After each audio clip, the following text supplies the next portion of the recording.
নমস্কার, জয় শ্রীকৃষ্ণ। তো আমরা সকলেই জানি এই পৃথিবীর অস্তিত্ব টিকে আছে সৃষ্টি এবং বিনাশের মধ্য দিয়ে।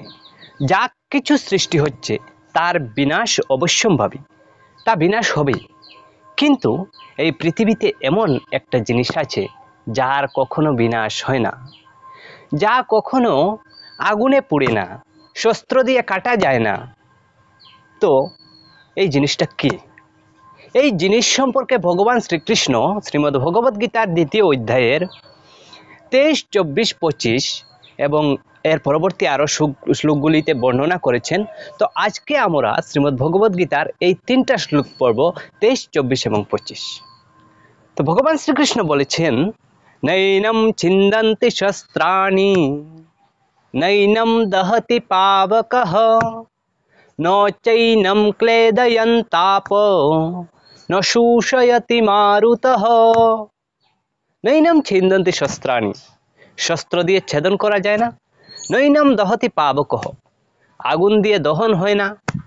ন চৈনম ক্লেদয়ন্তাপ, যা ভিজে না। ন শোষয়তি মারুতঃ, এবং বাতাসেও শুকায় না এই আত্মাকে। তো এর পরবর্তী শ্লোকে ভগবান শ্রীকৃষ্ণ বলেছেন যে ওচ্ছেদ্যোয়ম দাইহোয়ম, ওচ্ছেদ্যোয়ম দাইহোয়ম অক্লেদ্যো শুষ্য এব চ নিত্য সর্বগত স্থাণুঃ অচলোয়ম সনাতন। অত্যন্ত সুন্দরভাবে বলছেন, অচ্ছেদ্যোয়ম, এই আত্মা অচ্ছেদ্য, ও দাইহোয়ম, এই আত্মাকে দহন করা যায় না। অক্লেদ্য অশুষ্য এব চ নিত্য সর্বগত স্থাণুঃ অচলোয়ম সনাতন। এই আত্মা চিরস্থায়ী, সর্বব্যাপ্ত, অপরিবর্তনীয়, অচল এবং সনাতন। এবং ২৫ নং শ্লোকে ভগবান শ্রীকৃষ্ণ বলেছেন যে এই আত্মা আমাদের চিন্তার বাইরে, আমাদের কল্পনার বাইরে, যা মুখ দিয়ে প্রকাশ করা যায় না। অব্যক্তোয়ম চিন্তোয়ম, অব্যক্তোয়ম চিন্তোয়ম, মুখের ভাষায় প্রকাশ করা যায় না, অব্যক্ত, আমাদের চিন্তার বাইরে। ও চিন্তয়ম, অব্যক্তয়ম চিন্তয়ম, অবিকার্যম উচ্যতে। তারপর তস্মাদেবং বিদিত্বৈনম, তস্মাদেবং বিদিত্বৈনম, তস্মাৎ এবং বিদিত্বৈনম নানুশোচতিমর্হসি, নানুশোচতিমর্হসি। তো এই আত্মা অব্যক্ত, অচিন্ত, অবিকারী বলে শাস্ত্রে উল্লেখ করা হয়েছে। অতএব এই সনাতন স্বরূপ সম্বন্ধে এই তত্ত্ব অবগত হয়ে দেহের জন্য তোমার সুখ করা উচিত নয়, এই কথা ভগবান শ্রীকৃষ্ণ বলছেন। তাহলে চলুন আমরা এই ৩টা শ্লোকের উচ্চারণ আরও ভালোভাবে শিখে নেই এবং আমরা যেভাবে আবৃত্তি করতে পারি, বলতে পারি এবং চিরজীবন মনে রাখতে পারি, এই হিসাবে আমরা শিখব। চলুন। তো সর্বব্যাপী আত্মার যে নিত্যত্ব, এই সম্বন্ধে তিনি বলছেন। তিনি কি বলছেন? নৈনম ছিন্দন্তি শস্ত্রাণি নৈনম দাহতি পাবকঃ, নৈনম ছিন্দন্তি শস্ত্রাণি নৈনম দহতি পাবকঃ নো চৈনম ক্লেদয়ন্তাপো ন শোষয়তি মারুতঃ, নো চৈনম ক্লেদয়ন্তাপো ন শোষয়তি মারুতঃ। আমরা আরো একবার ধীরে ধীরে পড়ব।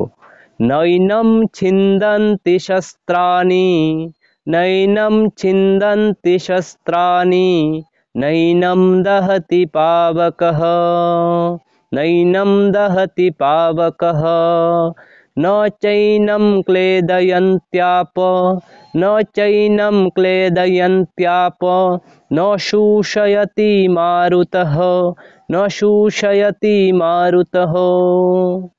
ন এনম ছিন্দন্তি শস্ত্রাণি নৈনম ছিন্দন্তি শস্ত্রাণি ন এনম দহতি পাবকঃ, নৈনম দহতি পাবকঃ ন চ এনম ক্লেদয়ন্তি আপঃ, ন চৈনম ক্লেদয়ন্তাপঃ ন শোষয়তি মারুতঃ, ন শোষয়তি মারুতঃ, ন শোষয়তি মারুতঃ।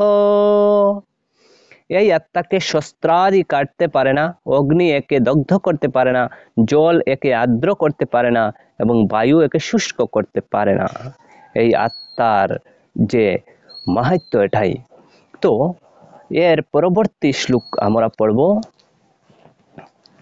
অচ্ছেদ্যোয়ম অচ্ছেদ্যোয়ম অদ্বৈহোয়ম অদ্বৈহোয়ম অচ্ছেদ্যোয়মদৈহোয়ম অচ্ছেদ্যোয়মদৈহোয়ম অক্লেদ্যোশুষ্য এব চ অক্লেদ্যোশুষ্য এব চ নিত্যঃ সর্বগতস্থাণুঃ নিত্যঃ সর্বগতস্থাণুঃ অচোলয়ম সনাতন অচোলয়ম সনাতন।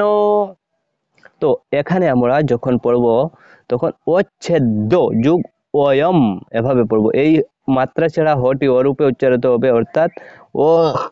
অর্থাৎ অচ্ছেদ্য অয়ম।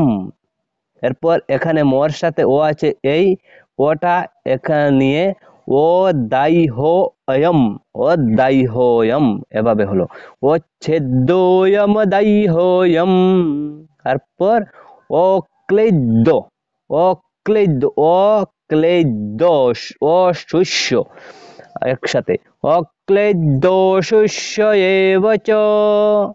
তারপর নিত্য সর্বগতঃ স্থাণুঃ, যখন আলাদা করব তখন এখানে রটা বিসর্গ হয়ে যাবে, তখন স্থাণুঃ এভাবে হবে।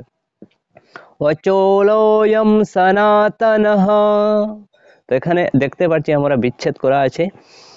অচ্ছেদ্যোয়ম দাইহোয়ম অচ্ছেদ্য অয়ম অদাইহ অয়ম, অর্থাৎ ছেদন করা যায় না অয়ম এটাকে আত্মাকে, অদাইহ অয়ম এই আত্মাকে দাইহ করা যায় না, এটা দহনীয় নয়। অক্লেদ্য অশুষ্য ভিজে না শুকায় না, এ বচ নিত্য এটা নিত্য এবং সব জায়গায় বিরাজমান।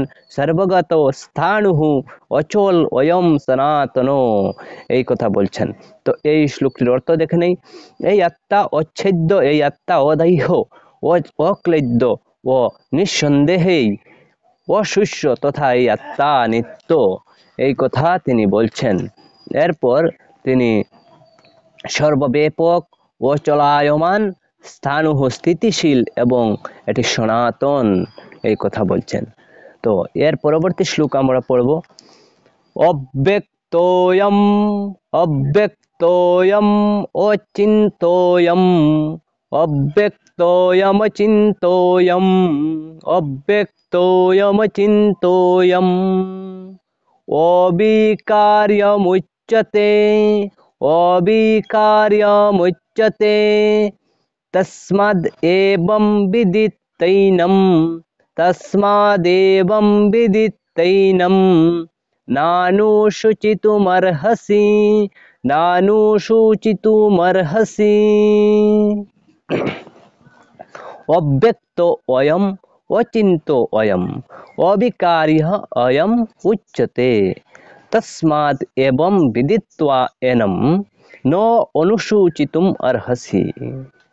অর্থাৎ অব্যক্তোয়ম অচিন্তোয়ম অবিকার্যয়ম উচ্যতে তস্মাদেবং বিদিত্তেনম তস্মাদেবং বিদিত্তৈনম নানুসূচিতুমর্হসি।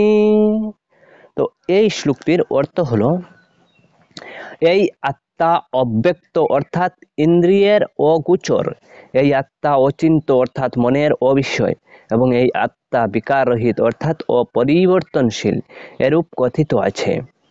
সেই জন্য হে অর্জুন, এই আত্মাকে এরূপ জেনে তুমি সুখ করতে পারো না, অর্থাৎ তোমার সুখ করা উচিত নয়। এইভাবে বিভিন্ন উপায়ে বিভিন্ন পদ্ধতিতে অর্জুনকে ভগবান শ্রীকৃষ্ণ বোঝাচ্ছেন। তো এই ভিডিওটি এতটুকুই সমাপ্ত হলো। অবশ্যই আপনারা চ্যানেলটি সাবস্ক্রাইব করে রাখবেন এবং ভিডিওটি অন্যের কাছে শেয়ার করে দিবেন এবং আমার মনোবল বাড়ানোর জন্য একটা কমেন্ট অবশ্যই করবেন। ধন্যবাদ সবাইকে। হরে কৃষ্ণ।